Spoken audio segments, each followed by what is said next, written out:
It's been a busy period for Nimy Resources, announcing high-grade gallium in the final holes at their Block 3 prospect in Western Australia. Also, large copper-zinc-gold anomalies at the newly identified Sneaky Squirrel, and inking a deal with New York Stock Exchange listed M2i Global, a US-based advisory firm. Joining me for the latest is Nimy Resources Managing Director, Luke Hampson. Luke, welcome back to the Stock Network. Thank you, Lil. Good to be here. Now, you recently announced that your Maiden Resource is set for completion in the coming quarter, with metallurgical test work and offtake discussions progressing and planning underway for a follow-up drill program. Can you outline your next steps here? Yeah, in relation to the gallium at Block 3, we just recently completed just under 6,000 metres of RC drilling, which was very successful. We had 18 holes that had high-grade intervals in them. All holes were mineralised with gallium. So we're very confident around the upcoming JORC resource being successful, which is a bit of a milestone for us because we were able to then articulate exactly what we've got in terms of grade and volume. Gallium is emerging in terms of people's understanding of it, and it's still emerging in terms of people's understanding of what's commercial. So, it's very important that we get the JORC resource out there so people can start forming opinions on that.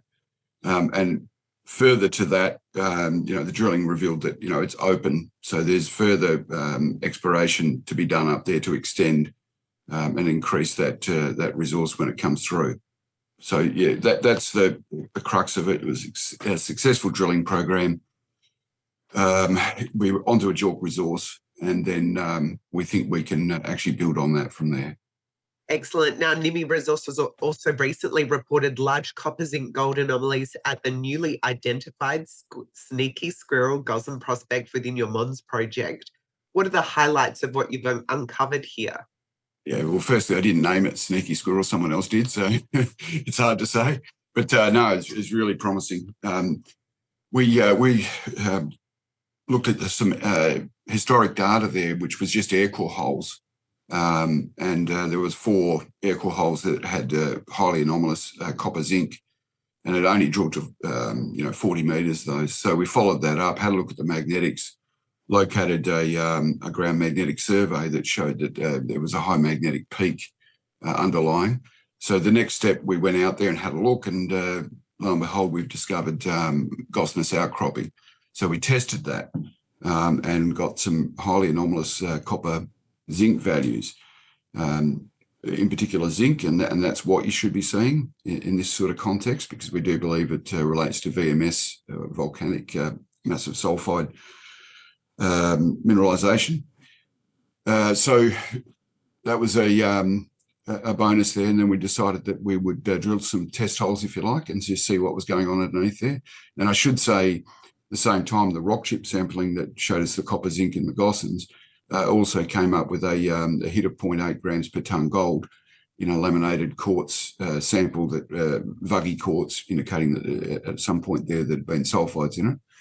And we followed that up on the ground as well, and located a fair bit of quartz outcropping, which is currently is in for assay.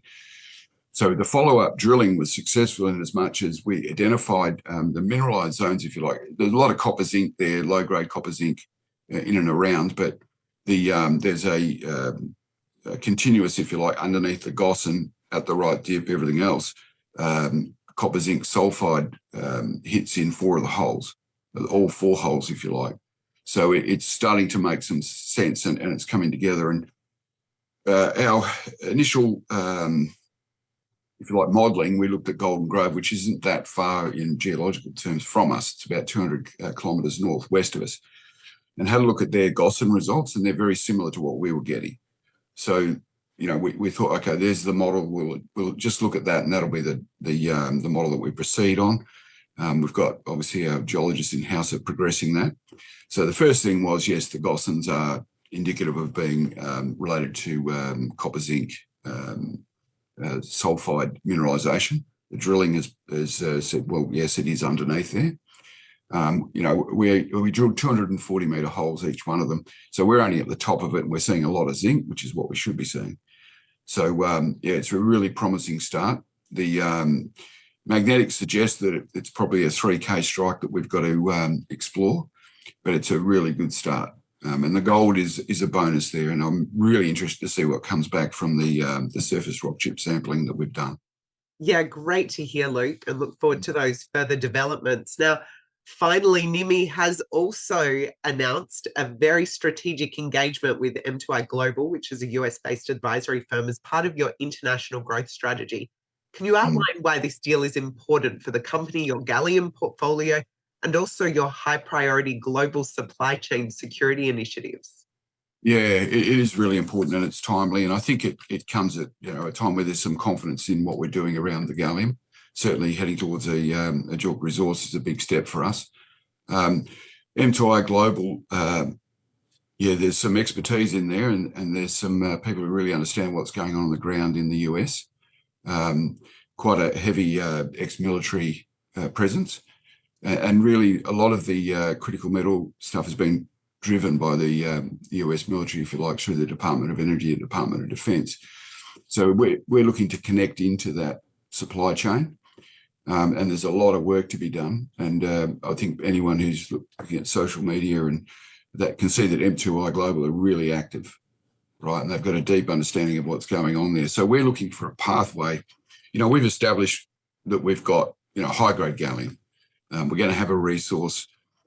The next step to that is what market are we going to go into here?